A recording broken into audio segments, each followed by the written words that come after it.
நாம் இந்த கிளாஸில் அணி இலக்கணம் பற்றி பார்க்க போகிறோம். மொத்தம் 15 தான் இருக்குது. Hello friends, welcome to our channel exam mode.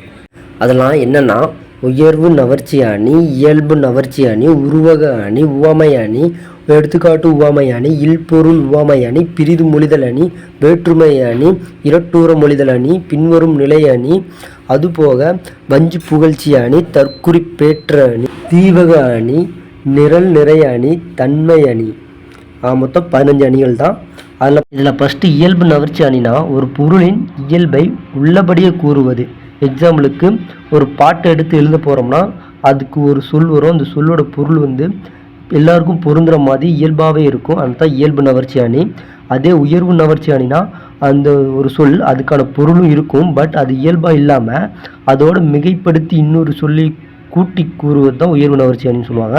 அடுத்தது உருவக அணியில் உவமை ப்ளஸ் உவமைக்கும் பொருள் தோன்றி கூறுவது தான் உருவக அணி. உருவக அணியை பொறுத்த வரைக்கும் எடுத்துக்காட்டாக என்ன சொல்லலாம், தமிழ் தேன் சொல்லலாம். இது உருவகம்.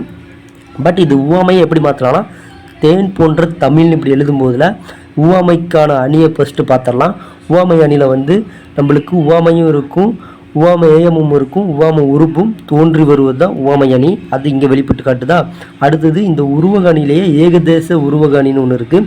இதில் ஒரு இதுக்கு பொருள் சொல்லிடுவாங்க, பட் இன்னொன்றுக்கு அதுக்கு பொருள் சொல்லாமல் ஃபஸ்ட்டு இருக்கிற பொருளை வச்சு நம்ம மறைந்து சுட்டி காட்டுவது தான் இந்த ஏகதேச உருவக அணி. எடுத்துக்காட்டு அறிவு என்னும் விளக்கை கொண்டு அறியாமையை நீக்க வேண்டும். அடுத்தது எடுத்துக்காட்டு உவமை அணி. நம்ம ஆல்ரெடி உவமை அணியை பார்த்தாச்சு. இப்போ எடுத்துக்காட்டு உவமை அணியில் உவமை உறுப்பு மட்டும் மறைந்து மீதி எல்லாம் வெளிப்படையாக வந்துச்சுன்னா அது எடுத்துக்காட்டு உவமை அணி. இல்பொருள் உவமை அணினா உவமை உறுப்பு இருக்கும், உவமேயம் இருக்கும், அதே மாதிரி உவமையும் வரும். அப்படி இருக்கும் பட்சத்தில் கூட நம்ம இயல்பாக இருக்கிற விஷயத்தை விட்டுட்டு நம்ம இமேஜினரியாக இந்த நடைமுறை வாழ்க்கையிலே இல்லாத ஒன்றை கூறுவது தான் இந்த இல்பொருள் உவமை அணி. அடுத்தது பிரிது மொழிதல் அணியில் நம்ம பிரித்து காட்ட போகிறோம். எதை பிரித்து காட்ட போகிறோன்னா, உவமையை மட்டும் கூறுவாங்க, பட் அந்த உவமையை வச்சு அந்த சொல்லுக்கான பொருளை உணர்த்தி கூறுவது, கருத்தை உணர்த்தி கூறுவது தான் பிரிது மொழிதல் அணியாக இருக்கும். அதில் வேற்றுமை அணினா ஒரு சொல், இப்போ ஒரு சொல் 2 சொல் இருக்கலாம். அந்த 2 சொல்லுக்கும் ஒற்றுமையை கூறி பின்னர் அதற்கு இடையே உள்ள ஒரு வேற்றுமையும் எடுத்து கூறுவது தான் இந்த வேற்றுமை அணி.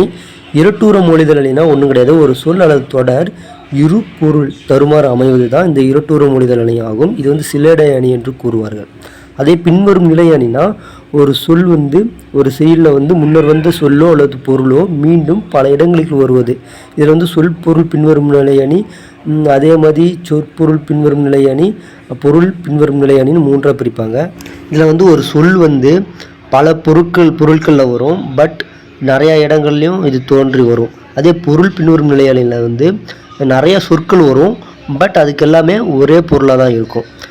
அதே மாதிரி சொற்பொருள் பின்வரும் அணினா 2மே வரும். இப்போ ஒரு சொல் எல்லா இடத்துலையும் வரும், வெவ்வேறு பொருளில் வரும். அதே மாதிரி பல சொற்கள் அதுக்கு ஒரே பொருளும் இந்த இதில் சேர்ந்து வர்றது தான் சொற்பொருள் பின்வரும் நிலை அணி. அல்ல வஞ்சி புகழ்ச்சி அணினா ஒருவரை புகழ்வது போல பழிப்பதும் பழிப்பது போல புகழ்வதும் தான் இதோட வேலை.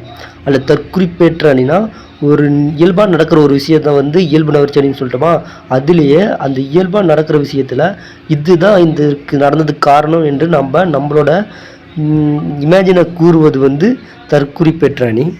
தீவக அணினா தீபகம்னா விளக்குன்னு அர்த்தம். இந்த விளக்கு மாதிரியே ஒரு சொல் ஒரு இடத்துல நின்று எல்லா சொற்களோடும் பொருந்தி ஒரு விளக்கத்தை கூறுவது தான் இந்த தீவக அணி.